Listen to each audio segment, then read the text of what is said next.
Over the past 7 years, the Bekaa Valley saw its population more than double. An estimated 500,000 people who crossed the border to escape war in neighboring Syria have made this place their home. Some have been here so long, they have no memory of the country of their birth. 7 years.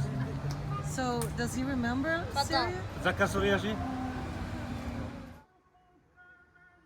Lebanon has received more refugees per capita than any other country in the world. According to international actors on the ground, the country's difficult past is at least part of the reason why the Lebanese are so prone to help. People are actually very careful about anything that has to do with conflict. People know what conflict is, and people try not to cross the red lines. And I don't think in 60 years of history in UNHCR we have seen anything like this. Everything being taken into account, I think Lebanon authorities have done a pretty good job in dealing with a very, very difficult situation, and they need to be praised about that. Riyad Sawan is among the local authorities who have been heavily involved in receiving Syrians in the Bekaa Valley. He says welcoming those in need is not a job, but a moral obligation. As a human being, I feel for them. You see how they live, you feel their pain when you visit them. I'm from a village and I share the village with them, so I always try to support them. But the welcome has not always been gracious. Humaid Mohammed fled Raqqa with his wife and 4 children after the bombs got too close, only to discover new kinds of hardship in Lebanon. Life here is really bad. Humaid says he has health problems and can't find work. With no money to afford rent, the family has joined other Syrians in this makeshift camp. Some have been here for years, resigned to dreaming of better days on the other side of the border.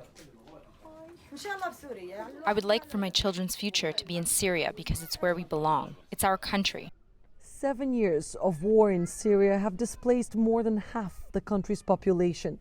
Now some refugees, as well as authorities in Lebanon, have started looking ahead to the end of the crisis. According to the UN Refugee Agency, around 13,000 Syrians went home from Lebanon during the first 6 months of this year. With the Assad regime closing in on victory, thousands of Syrians have started to return to their country. However, many people here in this camp told us they have nothing to go back to in the place they once called home. I prefer to live in this tent than going back and standing on sand. Mariam Al-Omar says the risks outweigh her desire to see Syria again. We have someone there who photographed our house, and there's nothing there, just sand. Life as a refugee isn't easy. The vast majority of those forced to escape war and violence want nothing but a chance to return. But for Syrians, that moment has been 7 years in the making, and many in Lebanon say they're not ready to risk the little they have found here on this side of the border. While there is some pressure for the Syrian refugees to start returning home, the vast majority of people I spoke to say they feel they are not being rushed back just yet. Lebanese authorities say they are coordinating these returns alongside the Russians.